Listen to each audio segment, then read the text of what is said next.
aham sukitomi aham mittukomi aham aweromi aham abhayapacharami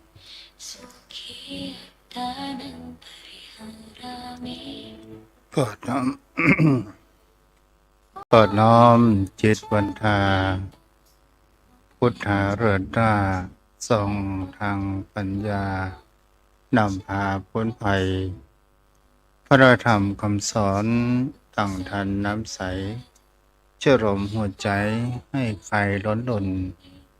ประสงค์ผู้ทรงสิ่งธรรมมั่นคงดำรงตนตรงให้เป็นมิ่งมงคลณมัทธุรัตนตยัสสะขอนอบน้อมแต่องค์พระรัตนตรัยอันเป็นเตสกระบูชาที่สูงที่สุดของในชีวิตของข้าพเจ้าและขอถวายความเคารพนอบน้อมไหวสามายังครูบาอาจารย์พระเทรานุเทระพระภิกษุสงฆ์สามเณร พระสังฆาธิการทรงสมณศักดิ์บัณฑิตนักปราชญ์ท่านผู้มีความรู้ทุกรูปทุกตนทุกองค์มาด้วยความเคารพขอเจริญสุขเจริญธรรมมาอย่างป้อออกไม่ออกศรัทธาอันมีป่อมอนแม่มอนป่ออุ้ยแม่อุ้ยปีป้าน้าอาท่านผู้ฟังผู้มีบุญทุกท่าน ที่ติดตามรับฟังธรรมะยามแรงทางสถานีวิทยุเพื่อการศึกษาพระพุทธศาสนาและวัฒนธรรม 104.5 เมกะเฮิรตซ์โดยการส่งลิงก์สัญญาณ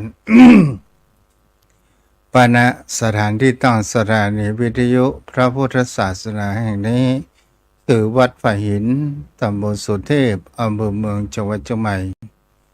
ได้รับความเมตตาธรรมจากอาจารย์พระครูสมุวิศวัตวรกิจโจผู้อำนวยการสถานีวิทยุและเจ้าอาวาสวัดฝายหินมาด้วยดีตลอดทุกวันพัดและวันศุกร์เวลา 5 โมงเย็นจนถึง 6 โมงโดยประมาณจะได้มาพบปะกันกับตนตัวอัตมภาพพระครูไพศาลสุตตกรเจ้าอาวาสวัดทุ่งปะเก็ดตำบลหนองหานอำเภอสันทราย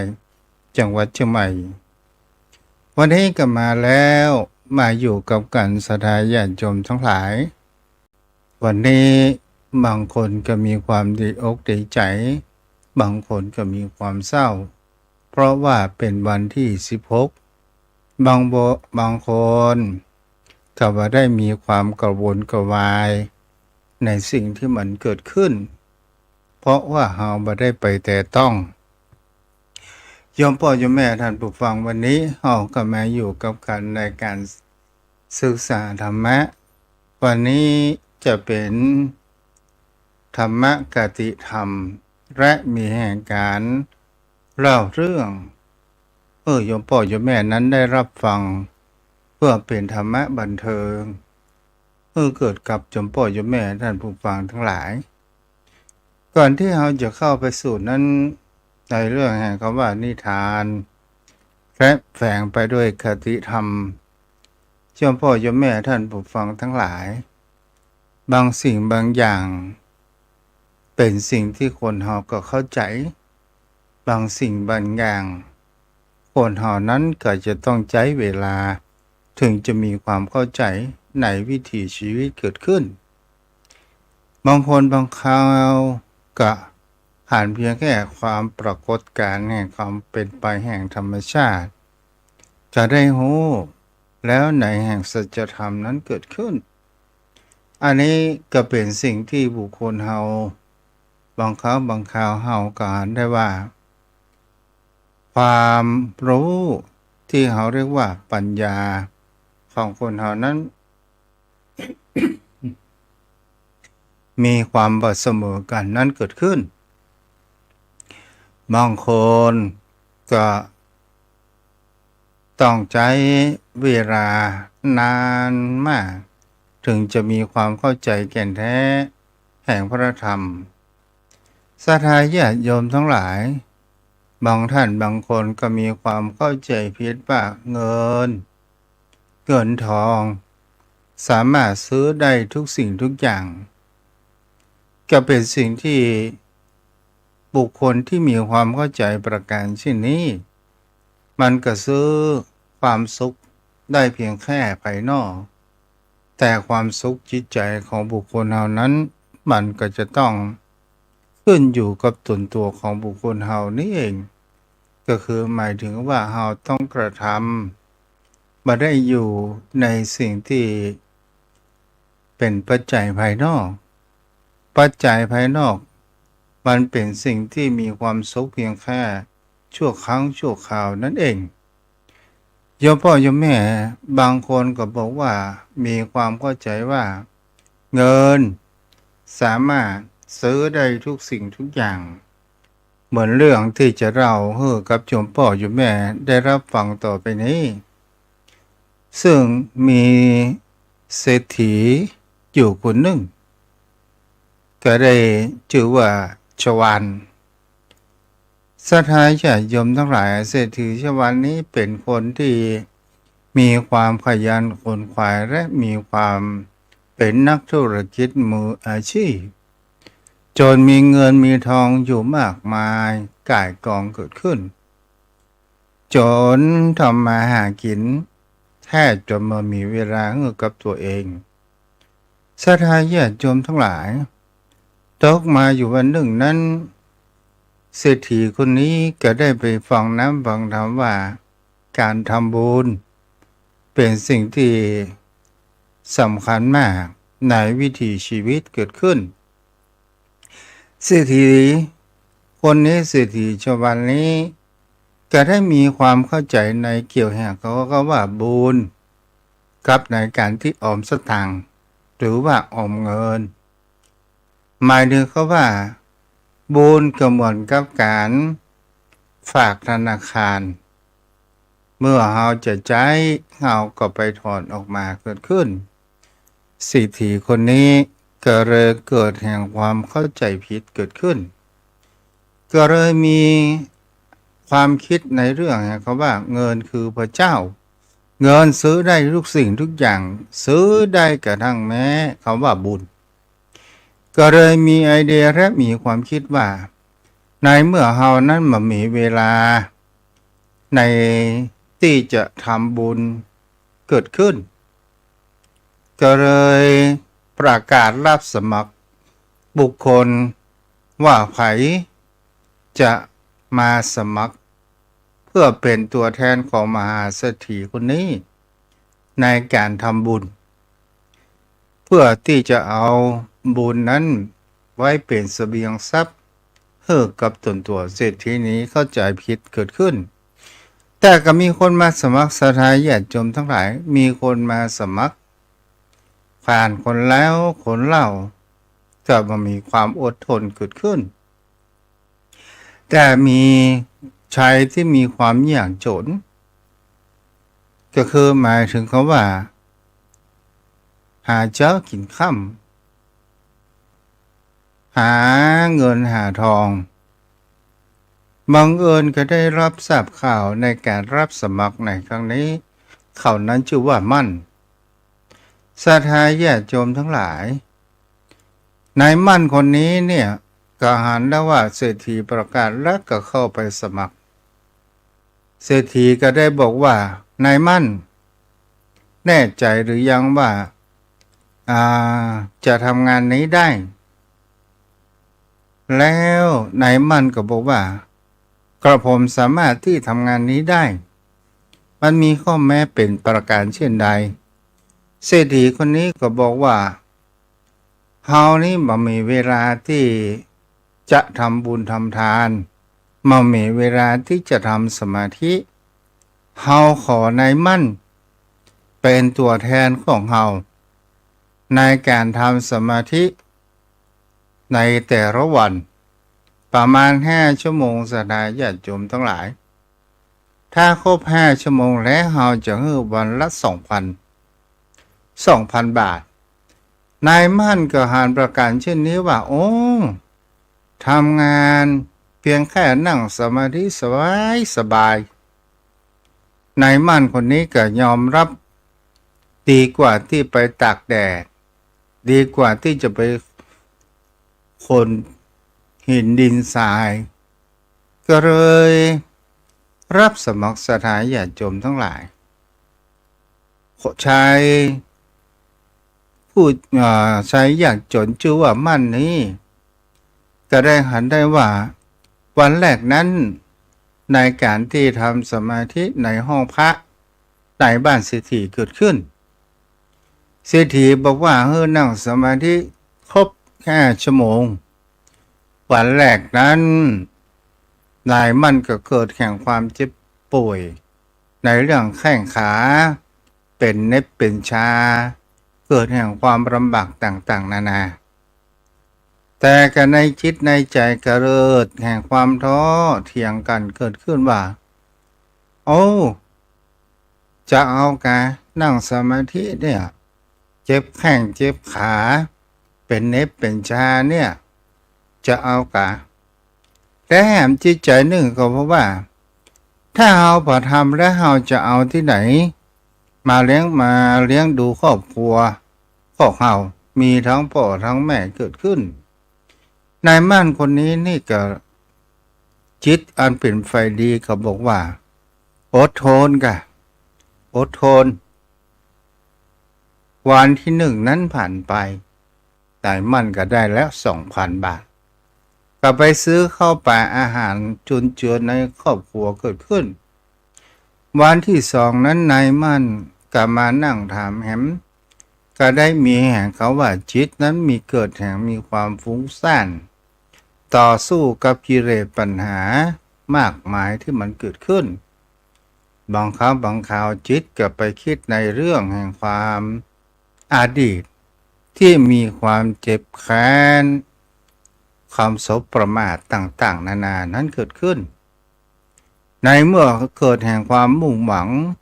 ได้เกิดแห่งคำว่าพลังในมันนี้ก็ตั้งจิตตั้งใจทำในวันที่2ในตอนแรกๆนั้นมันก็มีอาการในการฟุ้งซ่านเป็นเน็บเป็นชาเกิดขึ้นวันที่2นั้นก็ผ่านไปในมั่นก็ได้แล้วแห่ง 2,000 บาทศรัทธาญาติโยมทั้งหลาย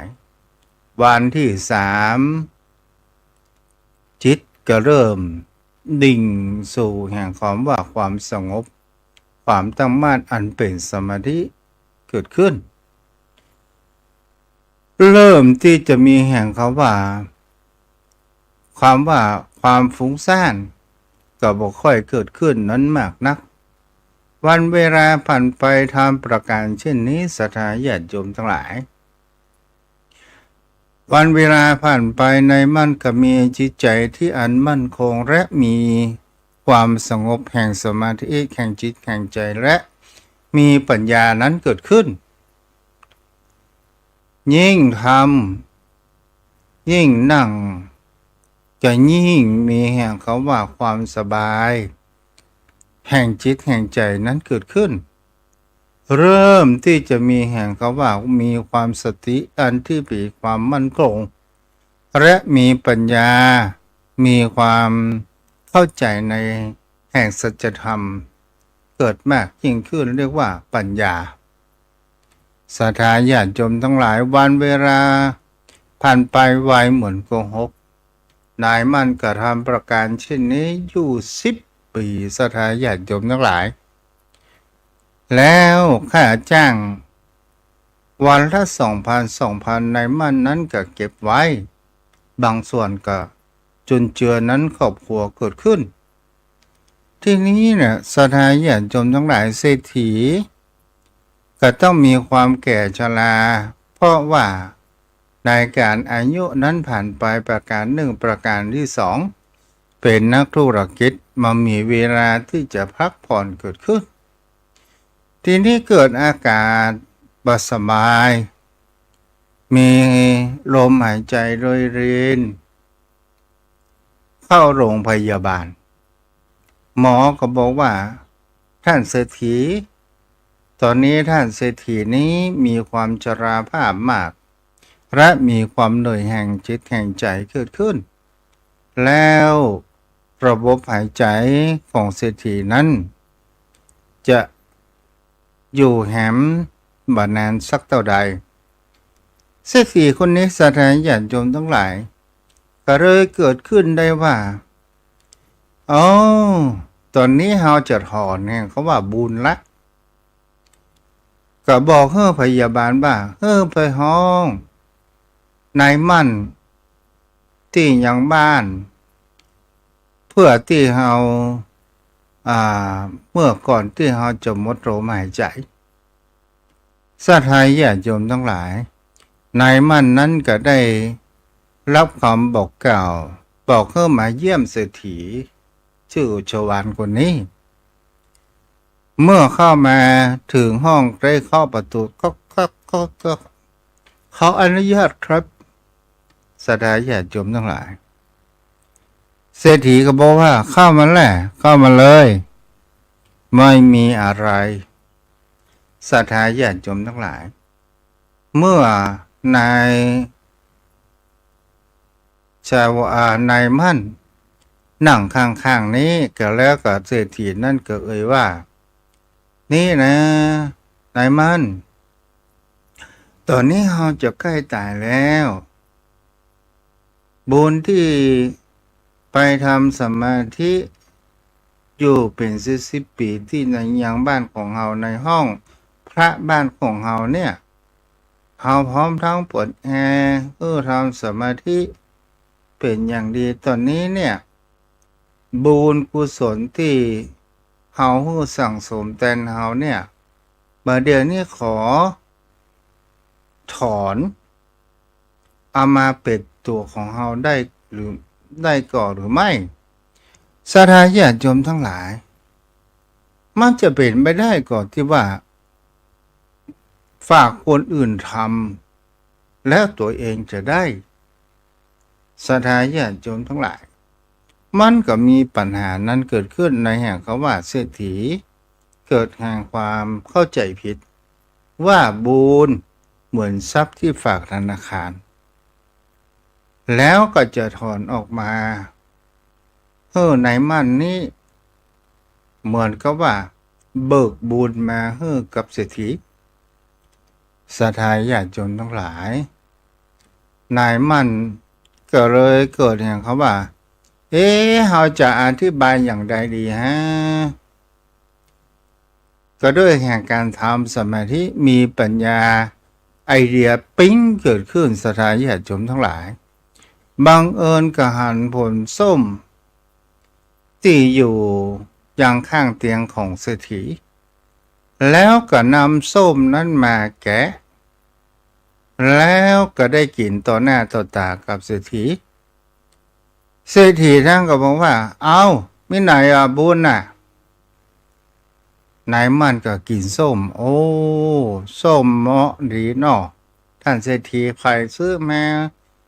นี่เศรษฐีเฮาเนี่ยก็ซื้อมาไอ้เนาะมีแหมก่อเศรษฐีมีอยู่ก็เฮาจะกินส้ม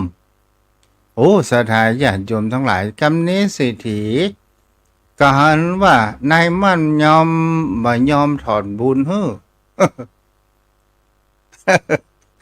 เลยเกิดแห่งความเครียดก็เลยเกิดแห่งคำว่าเอามีไหนบุญน่ะนายมั่นก็บอกว่าบุญก็เหมือนกับผลส้มเนี่ยนะท่านเศรษฐีมาเดียวเนี่ยท่านเศรษฐีเนี่ยไม่ได้กินส้มแต่เฮากินส้มเฮากินส้มถึงมี10 แก่นก็ถามถ้าเฮาเป็นผู้กินมันก็จะทำ เฮานั้นชุ่มคอ แล้วก็คือเกิดแห่งความมีวิตามินซีในร่างกายต่อต้านโรคภัยไข้เจ็บต่างๆนานาเศรษฐีทีนี้กันนี้กับเศรษฐีเริ่มเกิดความโมโหเริ่มมีกวาดโทสะเกิดขึ้นบัดเดี๋ยวนี้เฮาจ้างตัวเก่ามาทำสมาธิแต่เฮานี่เป็นว่าเฮานี่เสียหัวแล้ว โอ้เศรษฐีจะไปว่าจะบุญกุศลใครทำมันก็จะต้องเป็นของคนนั้นเศรษฐีจ้างเฮาวัน2,000โดยความเข้าใจว่าเฮาจะทำแทนเศรษฐีนั้นได้มันก็เหมือนกับผลส้มเนี่ยท่านเศรษฐีมีไว้แต่ว่ากินมันก็บ่ฮู้รสชาติเนาะเศรษฐีเนาะโอ้เศรษฐีก็ได้หันแล้วซ้ำเกิดแห่งความเครียดและเกิดแห่งว่าท่านเศรษฐีจะไปเครียดแล้วจะไม่ดีกันเดียวจะไปโม่ให้หรอ ทีนี้นายมั่นคนนี้ก็ได้อู้จาว่าการทำบุญมันก็เหมือนกับการกินข้าวเนี่ยท่านเศรษฐีมันการกินข้าวอย่างใดวะนี่หรอกก็ถ้าเฮากินเฮาก็อิ่มถ้าเศรษฐีซื้อผลไม้มามากมายมาเฮากินเฮาก็กินแล้วเศรษฐีหิวแต่เศรษฐีบ่กินเศรษฐีจะอิ่มหรือไม่โอ้บัดเดี๋ยวนี้แปลว่าเฮาเนี่ยบ่ได้บุญกุศลในอย่างสักอย่างจะไปอู้จากงานบุญกุศลนะมันเป็นของไผของมันด้านเศรษฐีขอบคุณนะครับที่จ้างผมมาทำบุญ สาธารณญาติโยมทั้งหลายเป็นสิ่งที่เราจะเห็นได้ว่านี่เป็นสิ่งที่คนเรานั้นทำแทนกันไม่ได้และไม่สามารถที่จะซื้อขายได้1คือความสงบ2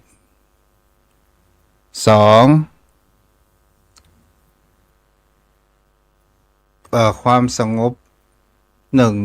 2ก็คือปัญญามีแห่งคำว่าความสงบปัญญา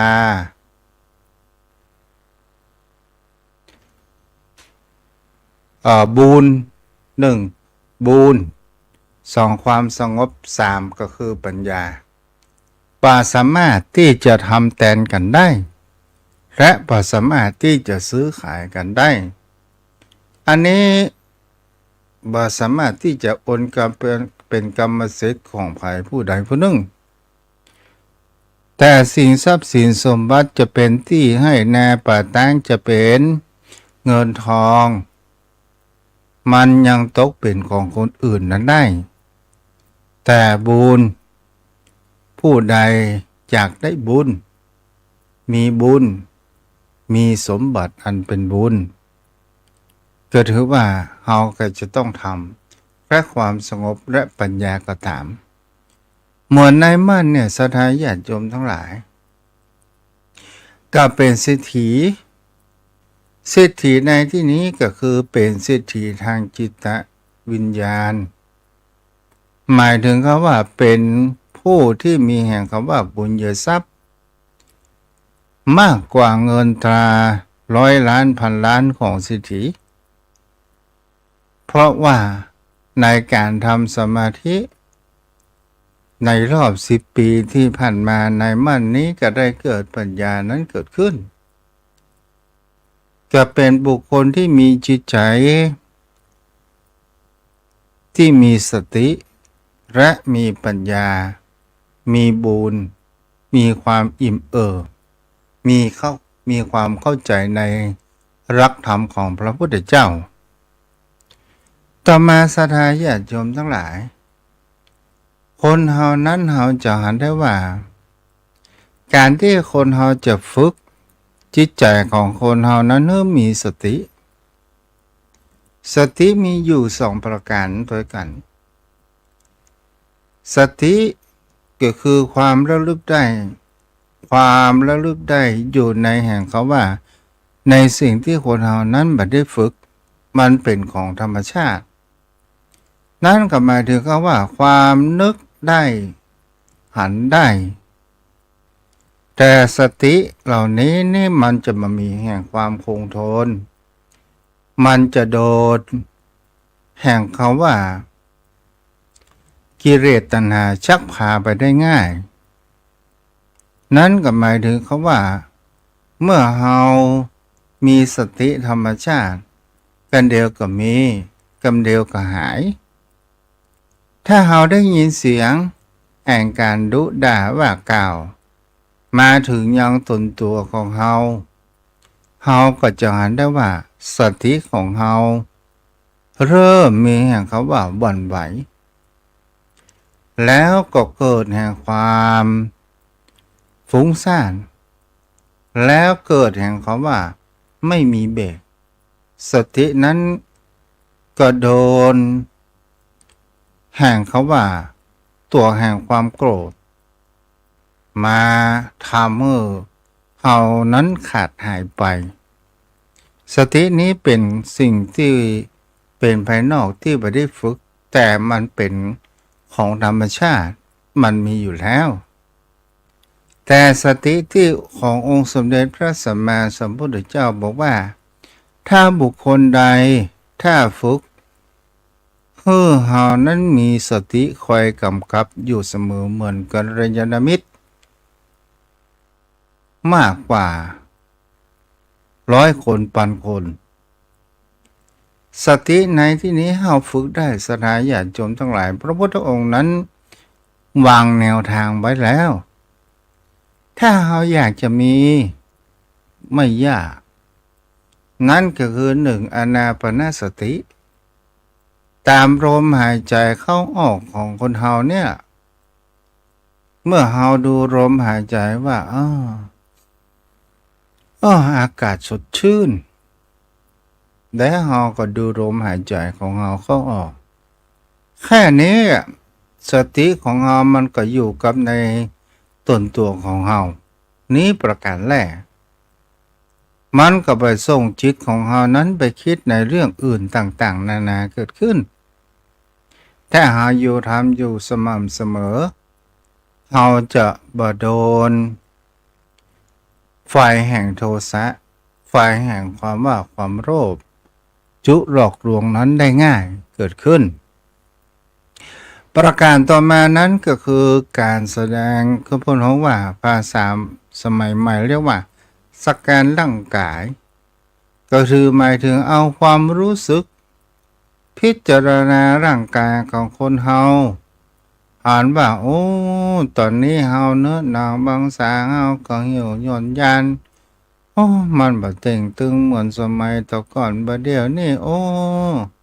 ผิวพรรณก็ตกกะมีความช้ำบอบบางต่างๆนานาเกิดขึ้นเฮาลองพิจารณาเอาหนังของเฮาออกไปพอละพอจินมาหน้าดูหน้าคอยมีแต่เลือดแต่หนองต่างๆนานาพิจารณาลงไปแหมไปถึงในแห่งเขาว่าจันกระดูกถ้ากระดูกถึงกระดูกเป็นโครงหลังสร้างข้างมามีจิตวิญญาณมันก็เหมือนกับว่าเป็นท่อนไม้หรือท่อนฟืนอย่างนี้เป็นต้นในการสแกนร่างกายของคนเฮาเนี่ยโยมพ่อโยมแม่มันก็ก่อให้เกิดแห่งเขาว่า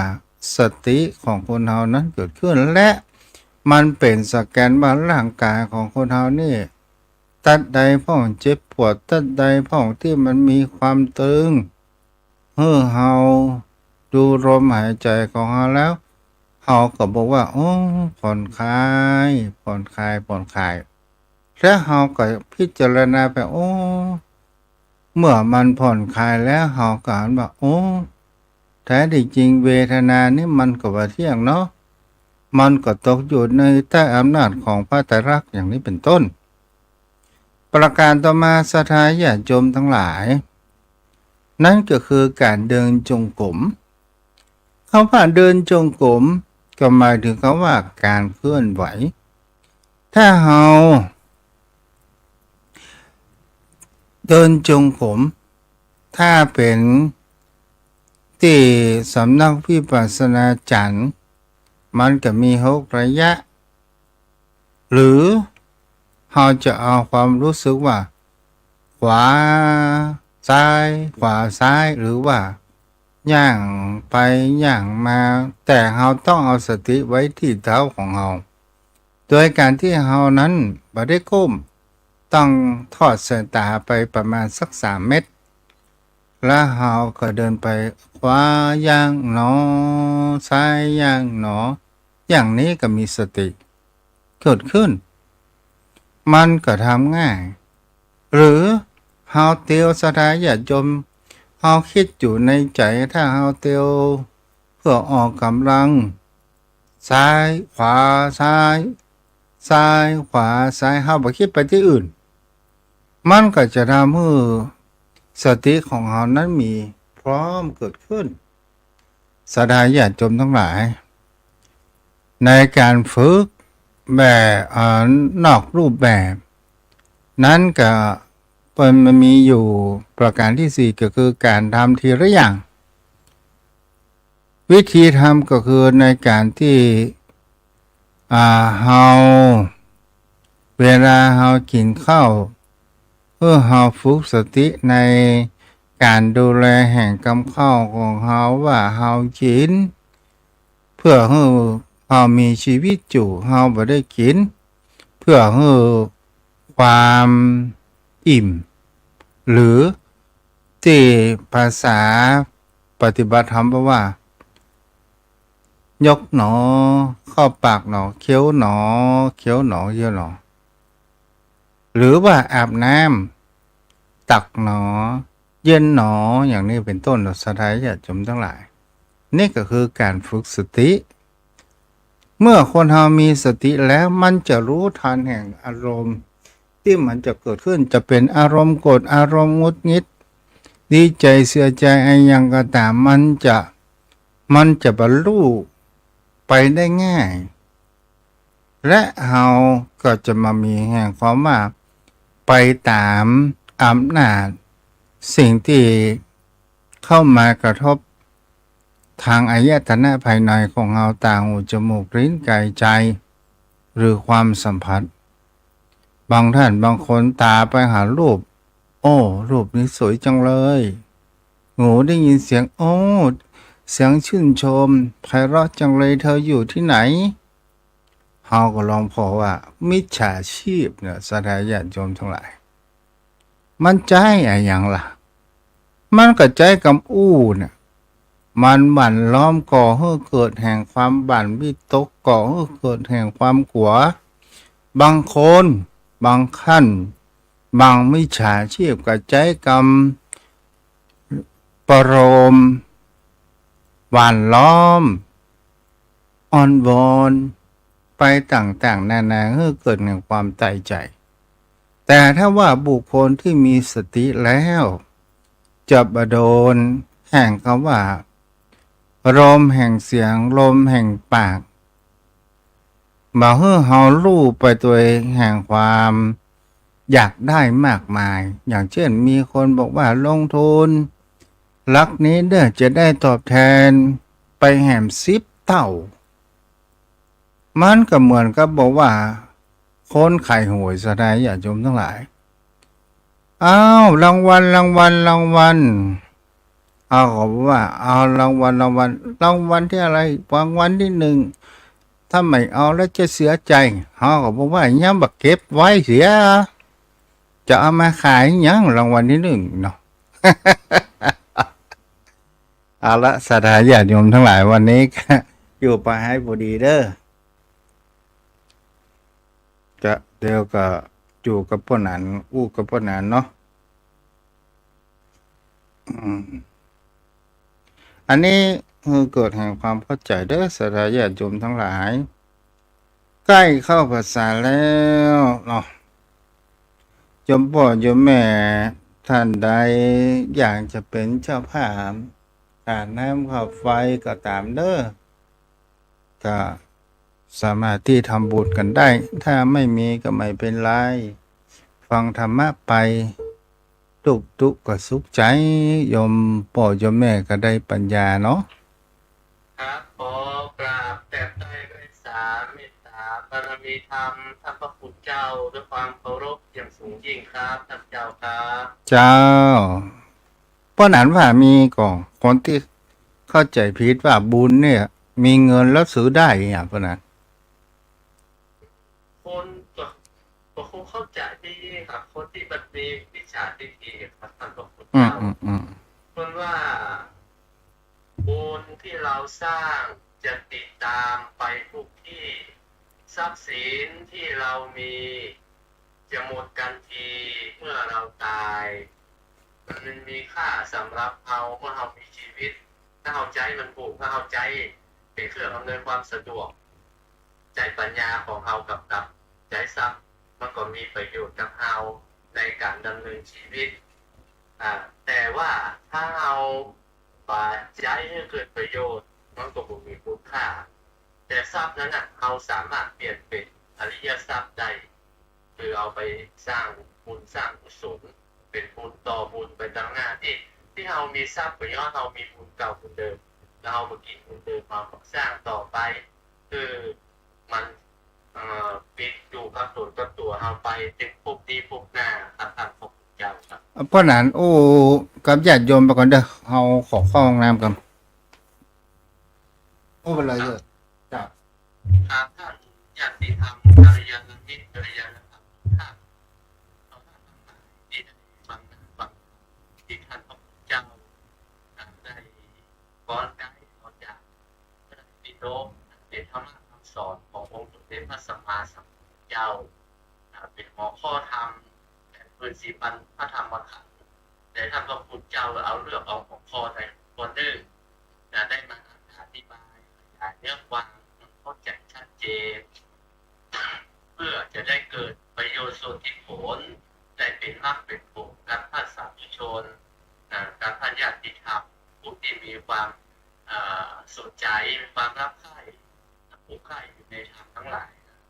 เราได้ฟังแล้วประพฤติปฏิบัติตามสมควรกับอัตภาพของเรากับปัญญาของเราญาติธรรมทุกท่านเราก็ถือว่าเป็นผู้ที่มีบุญญาบารมีวาสนาที่เราได้ฟังถ้าเราได้ปฏิบัติเราได้กระทำแล้วมันก็เหมือนกับการสร้างบุญบารมีคือเราว่าบุญวาสนาบารมีนะเราท่านทั้งหลายที่ยังได้หลุดพ้นถึงพระนิพพานเรายังไม่ได้สำเร็จเป็นพระอรหันต์เชื่อเราก็ต้องพึ่งพาอาศัยบุญบารมีที่เราได้สร้างไว้เป็นอาถรรยะเป็นข้าวห่อเป็นเสบียงและก็เป็นยาที่เราข้ามภพข้ามชาติได้ มาแล้วเด้อท่านนั้น ไว้สาธเจ้าครับ มาละเอาเลยอุบต่อไปเลยฟัง ต่อ ฟัง น้อยถ้าว่าเอาภาพ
บุญมันเป็นที่พึ่งของเราทั้งโลกนี้และโลกหน้าทำไปเตอของใจที่ของสมมุติแล้วเราจะเสียใจมาเราหมดโอกาสจากโลกนี้ไปแล้วเราจะเสียใจท่านญาติธรรมทุกท่านพระไว้สาครับท่านเจ้ากับท่านเจ้าครับ เพราะนั้น ไว้สาครับ ทำไมคนเฮาข้ามฝากนานถึงเพราะนั้นว่าอ่ะ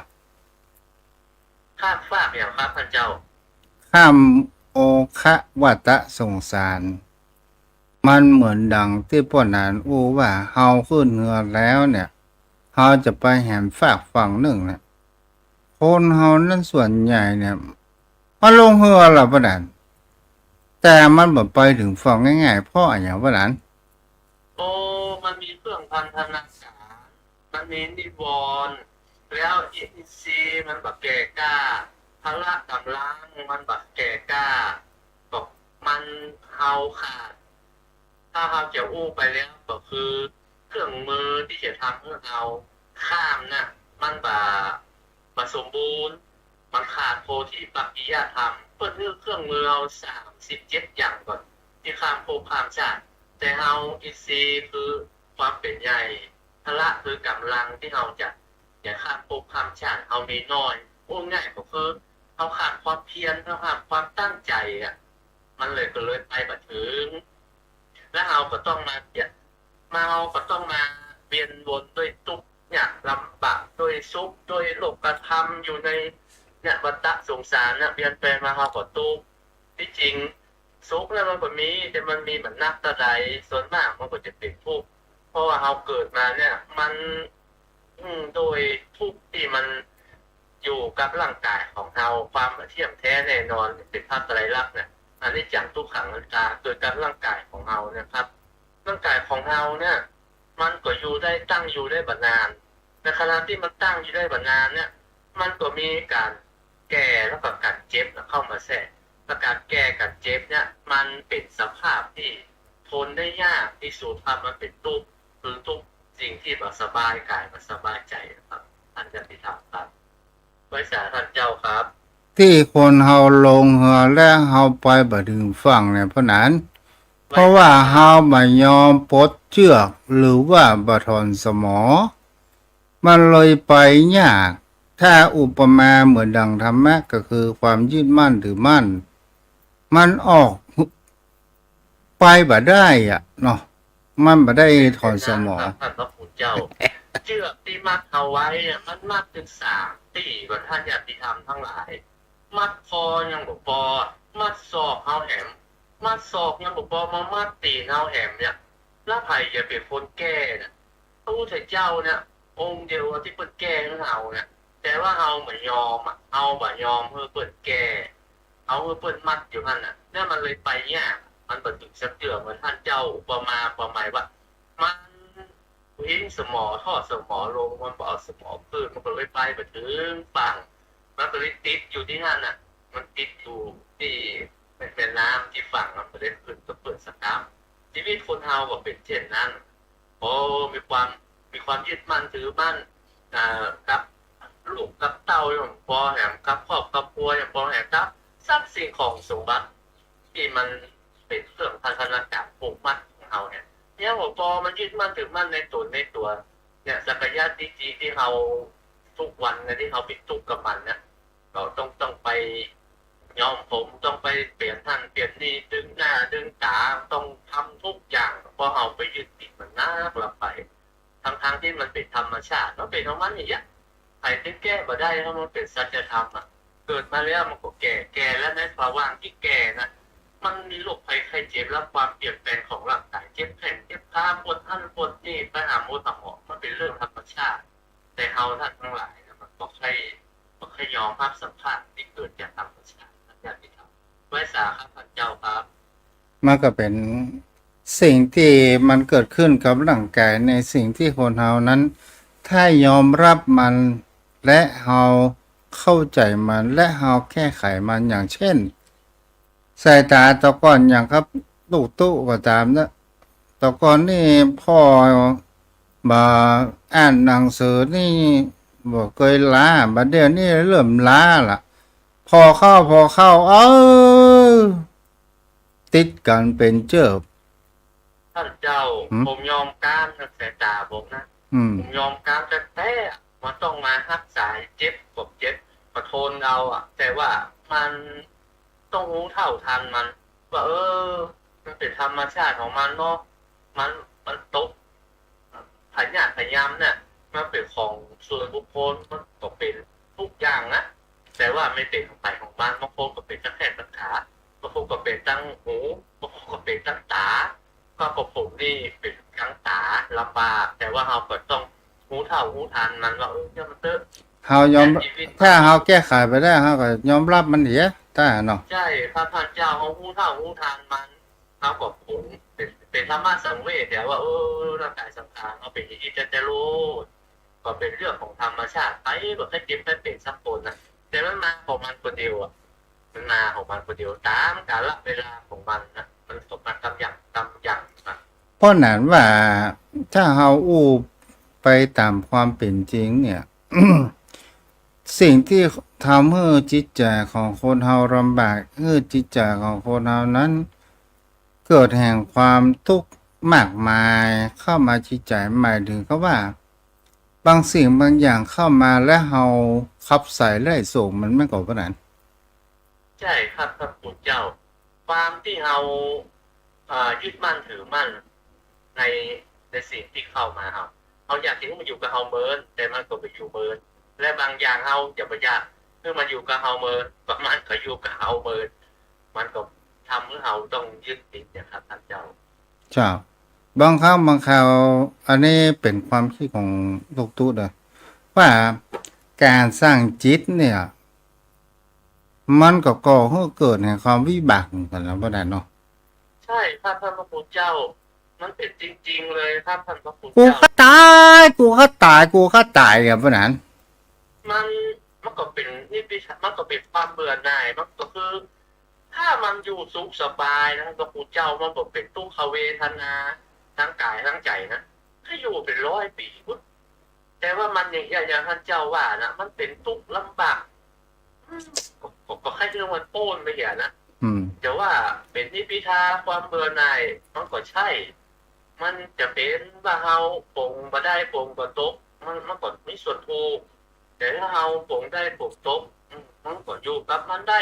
มันก็อยู่กับธรรมชาติได้อยู่กับปัญญาพยายามได้ท่าน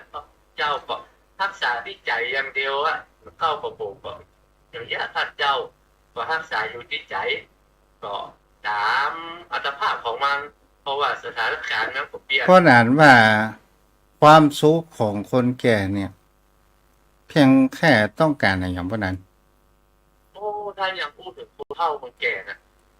ผมว่ามันความสุขเกิดจากการทำบุญนะ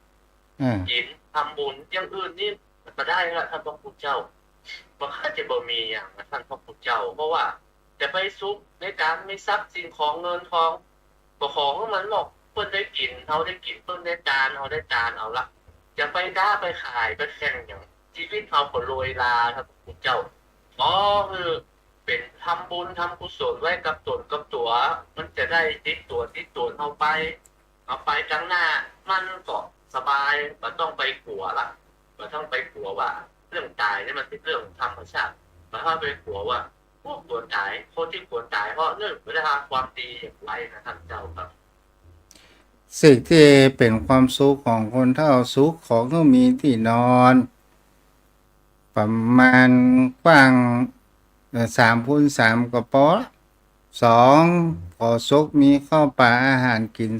3ขอสุขมีลูกมีหลานมาเยี่ยมมาใจ แต่เรื่องแห่งความที่จะมาประโลมแห่งจิตใจเอาอกเอาใจเนี่ยมันจากคนอื่นมันบัดจี้ลังเด้อปานนั้นเด้อ เนาะ โอ้ใช่นะครับท่านพระพุทธเจ้า มันเป็นแบบจีรังเนี่ยคือมันต่อมันเจ้าก็อธิบายถูกนะ อืม คนเฒ่าอ๋อมันก็เนี้ยมันก็มีความสุขที่ลูกเต่าลูกหล้านมันเรื่องกำลังอกกำลังใจเพื่อได้อยู่ได้กินปูม่วนจ่าม่วนเนี่ยมันเป็นน้ำจิตน้ำใจคือนะครับผู้สูงอายุ แต่มันก็ต้องอยู่ที่ตัวคนเฒ่าเหมือนกันนะเนาะแม่อุ้ยพ่ออุ้ยก็แค่ว่าพ่ออุ้ยแม่อุ้ยสวกก็ มันมีภายแม่อาหารเด้อเนาะ โอ้แต่กะท่านคนเฒ่าปากหวานลูกหลานนักคนเฒ่าปากนักลูกหลานยังเพิ่นว่าจะอันน่ะ เพิ่นว่าอันนะเขาบอกว่า มันก็แต่อย่างคนหนุ่มหันกะกำเป้าคนเฒ่าหันแต่กำกินบ่ใช่ว่าเพิ่นกินอันสนองตัณหานะครับเจ้าคือมันเป็นน้ำใจของลูกหลานน่ะโอ้ซื้อเมียงมาเฮ้อซื้อข้าวต้มหัวงอกมาเฮ้อโอ้ยซื้อข้าวเหนียวมาเฮ้อโอ้ยแกงบอนพ่อง ที่อุ้ยกินมันเปิ้นมาก เนี่ยเพราะว่าพอเท่าหันจักกำกินคือของเล็กๆน้อยๆเอาเพื่อกำลังใจเปิ้นแต่คนหนุ่มคนน้อยนี่เขาคนเปิ้นว่าโตเอาแล้วซุยเอาเตอะละอ่อนน่ะโอ้ยอย่าพูดเก่งลูกเอ้ยอย่างมันเก่งใจว่าโอ้ไอ้ตึงบ่เก่งไปบ่หน้าเหมือนน้อยเด้อคนเฒ่าหันแต่กับเอาละอ่อนหันแต่กับเฒ่าคนเฒ่าหันแต่กับกินไม่ใช่ว่าเพิ่น แท้ที่จริงข้าวแก่มาก็กินน้อยเดียวน่ะพ่อแหน่เนาะ โอ้ท่านเจ้า เป็นจังอันแต่เนอน้อยเดียวอันนะบางท่านเนี่ยอย่างนักนะถ้าเอาอย่างนั้นนักเนอกินข้าวนะจานยังบดเสี่ยงท่านพระคุณเจ้า อุปมาเหมือนดังต้นไม้แก่กันพ่อแหน่ อันคือร่างกายของเราเนี่ยเมื่อแก่มาพลังงานที่เราใจทำการทำงานนะมันแบบผลคนหนุ่มที่ต้องใจต้องการ พ่อแหน่อันนี้เอาลองสังเกตประจำธรรมชาตินะเฮาอู้สู่กันฟังเนาะอย่างเช่นเฮาพอลำไยเนี่ย6 ปี7 ปีเนี่ยโอ้อย่างหน่อยอย่างหลุมลุหน่อยแก่นใหญ่อะพอผ่านไป10 กว่าปีแล้วเอาเริ่มละหน่อยแก่นหน่อยบ่ดกขายก็บ่ได้แก่นน้อยลงมันก็เหมือนกับคนเฮาเหมือนกันฮะ ใช่ครับคนเราเนี่ยมันวัยเจริญพันธุ์มันเป็นวัยหนุ่มวัยสาว อืม วัยเฒ่ามันเป็นวัยโรยลากินก็บันนักนอนก็บันนักเพราะว่าตัณหาเนี่ยผมบอกว่าเนอะตัณหาจะนักนี่บัด มันเป็นของใครของมันน่ะเนาะ อย่างอื่นนี่ลดน้อยถอยไปโมท่านพระคุณเจ้าความอยากก็น้อย โอ้เพราะว่าอายุมันก็ใกล้จะเสี่ยงละกินนี่นะกินบะน้ำท่านพระคุณเจ้าข้าวของผมนี่หัวเล่าเรื่องกินเลยนะเข้าลิ้นนะกินข้าวเจ้าผมกินผมสุมาเดี๋ยวผมกินข้าวเจ้าเข้าลิ้นผมกินได้4 วันมันเสี่ยงแล้วอยู่2 เท่าอย่างอ่อนผมไปอยู่ตัวเองก็จะซื้อมาอย่างเพราะซื้อมันนักก็กินก็กินแค่น้อยว่าเจ้าว่ามันบะลำนะมันกินได้บันนักมันอิ่มไปเห็นอีกมันก็เป็นไปตามเวลาอย่างตะกอนนะพวกลาบบอกสมพุยนี่เขา1 บอกกิโลยังเอามาหล่อมันนะประเดี๋ยวก็คือไหวแล้วท่านก็คุณเจ้าครับ อ่ะวกมาเรื่องเข้าพรรษานี่ก็ ไหวจ่าครับพระเจ้า พ่อหนานลองดูพิจารณาสังเกตไปว่าบัดเดี๋ยวนี้คนเฒ่ารุ่นเก่าเนี่ย มันเริ่มจะหมดไปแล้วคนเฒ่ารุ่นใหม่ที่จะมาเนี่ย เขาจะแม่ฟังน้ำฟังรำบ่เขาบอกเคยมาตั้งแต่น้อยอ่ะพ่อนะ ก่อนเนี้ยก็อู้กันนะเก้ากับผมก็อู้รู้ก่อนเข้าภาษาวันนั้นนะอู้ติดแล้วนะเอาเยี่ยใจดีนะฟังน้ำฟังธรรมเนี่ยจะมีคนมาฟังก่อนประเดี๋ยวเนี่ยท่านพระพุทธเจ้าอันเจ้าหลวงบอกว่าตามหน้าบุญมันมีกี่คนก่อนผมว่าไปตามหน้าเขาบอกถ้ามันจะมีคนมาฟังก็ประเดี๋ยวนะคนตะกอนนะท่านพระพุทธเจ้ามาวัดมาวาเนี่ยนะโอ้มีอย่างเป็น30-40เดี๋ยวมันตะไดมันจ่าย2-3 คนไม่ยิงก็นักหน่อยไม่ยิงนี่ถึงนักมันมี10 บาทเขาบอกโอ้คนเฒ่าคนแก่เสี่ยงไปแล้วคนใหม่มันแบบมาแทนท่านเจ้า เพราะว่ามันเป็นคนเฒ่ารุ่นใหม่ไงไม่ก็ เนี่ยรุ่นใหม่เพราะว่าเปิ้นบ่ได้ปลูกฝังบ่ได้ติกับ มาได้มาแต่ก่อนนี่ถ้าเป็นคนเฒ่ารุ่นก่อนนี่หันพ่อหันแม่มาแล้วก็มีการอู้กันจากันว่า ไปวัดไปวาดได้ละกาไปละไปสักเตื้อ2 เตื้ออ่ะแล้วก็นี่ โอ้ มา แต่ก่อนท่าน มา เจ้า ฮะ มี40-50เปิ้นก็มาวัดแล้วนะถ้าบอกมาวัดมาวา คนเฒ่าแก่ชาวบ้านบอกโอ้อันยังอายุพอ40 50บอกเขาวัดเขาวาเนี่ยไปวัดไปวาไปกินไปตามไปใส่บาตรใส่หยังพ้องเนี่ยแล้วคนประเดียวมันบัดเจียคนอ้างไปกลางตัวบ้างเอาว่างก่อน ที่เขามาเนี่ยเขาอายไง เพราะเขาบ่เคยทำนะเจ้าเนาะ ถูกต้อง มาด้วยเตียวขวางอ่ะ เป็นเช่นนั้นท่านเจ้านอนวัดนี่บ่มีแล้วจะ อืม เก็บตำนานแล้วท่านต้องเจ้า แต่เจ้าเขาก็ทบเถียงกับเอ่อพ่อหนานวัดเขาเนี่ยว่าเทศทำข่าว เทศทำข่าวใครมาฟังมีกระปากกระโขยเนาะ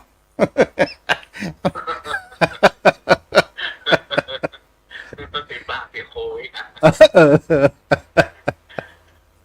พ่อหนานว่าไม่เหรอ ไปข้าวไปเครื่องเข้าหยากนะท่านเจ้าบอก ฮะ ไปข้าวไปเครื่องมาเข้าหยากไปป้าไปโคเนาะ ผูก1ผูก2นี่อยู่ในเมืองอยู่ผูก4ผูก5ผูก6นี่เพราะเข้าป่าเข้าโหด้านดอย มันเป็นคำพื้นเมืองเนาะท่านเจ้าเนาะ อืม คือมันมีตัวละครอธิบายขยายความไป มันเป็นธรรมเหมือนนิยายนะท่านเจ้าครับ ก็คือเป็นธรรมะในชาดกเนาะ ใช่ครับ ที่เปิ่นแต่งมาเมืองพาราณสีเอาพ่อหนานพ่อหนานลองไปพอเรื่องของเราจากพระชาดกอะมีเมืองพาราณสีนะพระเจ้าพรหมทัต อ๋ออันนั้นเป็นตำแหน่งนะท่านเจ้า ฮะ พระพญาพรหมทัตเป็นตำแหน่งของกษัตริย์ แม่ได้ก็มีพราหมณ์500พ่อหนาน ท่านเจ้า ฮะ เก้ากระโปรงยังถ้าจะว่าวิจิตรกิจฉาหรือว่าสงสัยก็ยังถูกนะท่านเจ้านิมนต์พระภิกขุสังฆเจ้ามาพับบิณฑบาตมาฉันเข้าจำนวน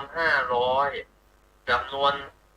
300พันหนึ่งเนี่ยผมมาขึ้นตูแล้วเพื่อจะนั่งอย่างใดอยู่อย่างใดบางที ถ้าเฮาอู้บริบทในของประเทศอินเดีย มันกินง่ายไงพ่อหนาน อ๋อ พ่อหนานหันคนอินเดียกินก่อ อีกกระตองนะท่านเจ้า เออ ผู้ของคนนะ เออ อีกกระตองได้นะท่านเจ้า เออเฮาพอสิ่งแวดล้อมเหมือนกันมันกินง่ายอ่ะ ที่เฮาหั่นเจ็ดพื้นคือสะอาดน้อยเดียวแล้วก็เอาเข้าวางกี่ละอย่างบ้านเฮาจะกินได้ก่อ บ้านเฮานี่เป็นทุกท่านต้องเจ้าตกมีตังมีอย่างบอมีผ้าปูตัวแบบอย่าง เออ มีการบางจอนแอบสปะมีจึงจอนกลางมีจึงจอน กับพ่อสารคดีของอินเดียกะสะอาดพ่อบ่สะอาดพ่อก็กินอยู่เอ้ยพ่อนั้น คนของเปิ้นก็อยู่กินง่ายทายง่ายอยู่ง่ายแดนนะครับเจ้า ก็มันเปิ้นว่าสิ่งแวดล้อม มันอยู่กับธรรมชาตินะท่านเจ้าเนาะ และสมัยพุทธกาลทำไมพระองค์บัญญัติบ่ให้ไว้เกลือบ่ให้เกลือไว้ เพราะในสมัยนั้นให้เห็นว่า เกลือนั้นมันมีค่ามากหนูพ่อนั้น อ๋อ แม่นก็พ่อนั้น มันเป็นประโยชน์มันมีคุณประโยชน์นักนะท่านเจ้าเนาะ เจ้าสงครามเกลือยังมีอ่ะ ได้รู้จริงกัน อืม เป็นเจ็ดพ่อเจ็ดแม่เฮาพวกก็ไปทั้งเหนือนี่ก็ต้องซื้อเกลือกว่าจะส่งเกลือมาตังเกลือครับก็แปลงนะเกลือก็หายากครับ อืม มัน เป็นของที่ บัดเดี๋ยวนี้ เจ้า ประเดี๋ยวนี้มันคนเฮามันโอ้ในเรื่องของธรรมชาติว่าทำอย่างใดจะได้เกลือมา อย่างเกลือสินเท่าก็มีที่น่านเนาะบอกเกลือ หน้าในเพิ่นเป็นเกลือสินเทา สมุทรปราการจะมีเกลือทะเลเนาะ ตะพูนที่เพิ่นทำนาเกลือกับท่านเจ้านาเกลือกันนะ อืมนี่ แต่ ก็ ทั้งเหนือเฮานี่บ่ค่อยมี อืม ก็จะต้องใส่เอาสั่งจากทะเลทางใต้แบบสมุทรปราการพวกนั้นครับ เฮาก็พอก็คือเฮาพอรายการนั้นพี่น้องเจ้าดอยละอ่อนเจ้าดอยลงมาเรียนจนจบปอตรีแล้วก็บอกว่า แกอู้ว่าอยู่บนดอยกินข้าวกับเกลือนะเพราะนั้น และอาหารคุณครูเนี่ยทำอาหารการกินจะเป็นไข่เจียวอย่างหันแล้วหันว่าคุณครูก็กินอาหารแบบเลิศหรูแต่จริงเรามาอยู่ในเมืองโอ้คุณครูกับหันแล้วคุณครูก็กินอาหารธรรมดา ขนาดเขาว่ามันวิถีชีวิตของคนเฮาเนี่ยแท้ที่จริงแล้วมันก็ปลาเอาตัวรอดนะเนาะ ใช่ครับมันปรับเข้ากับสภาพพื้นที่ได้ครับท่านพระคุณเจ้า อืม ไปอยู่ที่ไหนมันก็ต้องกินอาหารของพื้นที่นั้น อืม ๆเอาไปอยู่ฝรั่งอังกฤษก็ต้องไปกินขนมปังเอาไปอยู่อย่างบ้านเฮานี่ก็ต้องข้าวนึ่งเป็นหลักอย่างครับไปอยู่อีสานก็ต้องมีปลาร้าเป็นหลักน้ำพริกของปลาร้าของแจ่วบองของไปอยู่ปักใต้ก็อาหารก็รสจัดหน่อยนะครับแต่ต้องปรับตัวเข้า อย่างก็เอาไปพอประเทศที่มันแห้งแล้งอย่าง จุ เอธิโอเปียยูกันดา น้ำกินบ้านเขาจะกินว่าน้ำขุ่นหรือเปล่านะ เอาอาหารมาผมเจ้าอย่างบ้านเฮานะ อันนั้นเปิ่นก็จะเพื่อเอาชีวิตรอดเอา ใช่ครับเพื่อความอยู่รอดของชีวิตต้องทำต้องอยู่ต้องกินมันก็ปรับเข้ากับสภาพธรรมชาติได้อย่างเฮาบ้านเฮามันอุดมสมบูรณ์นะครับเจ้ามันเลือกกินระเบ้อนะเจ้าบ้านเฮา บ้านเฮาอุดมด้วยสารอาหารต่างๆนานาเนาะ ครับใช่ครับท่านเจ้าพืชผักสวนครัวพืชพันธุ์ธัญญาหารอย่างอุดมสมบูรณ์นะครับ แต่บ่พอใจไปซอกกินอาหารฝรั่งอยู่ มันคนเฮามันเอาสิ่งที่แปลกๆมาเป็นสิ่งที่เลิศที่หรูเนาะ ก็เพราะนั้นลองสังเกตดูกะคนเฮานี่สิ่งที่ใกล้ตัวเฮามาคุณค่าน้ำพริกผักนึ่งอย่างเงี้ยเอาว่ากินน้ำพริกผักนึ่งหำล่าอย่า ว่าเป็นอาหารคนตู้เลยนะท่านเจ้า ถูกแล้วปะนะ จริงๆสารอาหารเนี่ยเยอะนักเลิกนักไม่ได้เกลือเนี่ยนะท่านเจ้ามีธาตุอาหารเยอะ เอาวันพวกเขาอู้กันว่าก็ได้ ไม่จ้า มันจะเพลินไปละ เวลาเหลือ3 นาที ท่านเจ้ามันผูกอาภัวพันมันติดลมมาทางพระพุทธเจ้าครับขอกราบแจ้งใต้เวสาเมตตาธรรมท่านเจ้าด้วยความเคารพอย่างสูงยิ่งนะครับคำสอนที่ท่านพระพุทธเจ้าได้มาอธิบายก็ได้ประโยชน์ส่วนที่ผลนักนะครับ แต่ว่าสิ่งที่ขยายความไปนะอาจจะเอามองดูเหมือนจะเป็นนอกเรื่อง แต่ว่ามันอยู่ในเนื้อเดียวกันท่านญาติธรรมทุกท่านที่เราได้ฟังนั่งฟังธรรมนะครับเราก็เลือกเอากลไกเอาธรรมะที่ถูกจริตของเรานำมาประพฤติปฏิบัติ แต่ถ้าได้ทุกอย่างทุกอันมันก็เป็นบุญวาสนาบารมีของเราที่เราสามารถเอาธรรมะทุกข้อมาไว้กับใจเราแล้วนำมาปฏิบัติก็เป็นบุญเป็นกุศลกับเรานะครับ ต้องขอบพระคุณท่านญาติธรรมทุกท่านครับ สวัสดีครับ เพราะน่าจะไปเริ่ม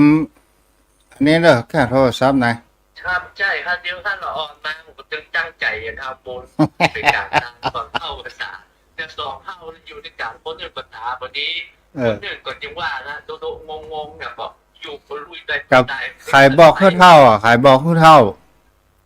ได้เท่าเจ้ากินแดงได้เท่าแท้ๆไม่ว่าจะนุ่มตลอดวันนี้อี้บะซึกแล้วท่านเจ้าอยู่วัดดีกว่าภาษาครับ บุญรักษาเด้ออู้เล่นกันไป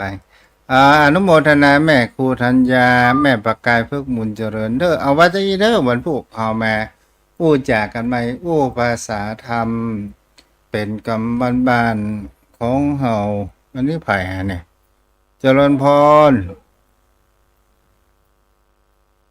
สวัสดีเด้อแม่ รักษากายวาจาใจพันจากความทุกข์ภัยทั้งปวงเธอ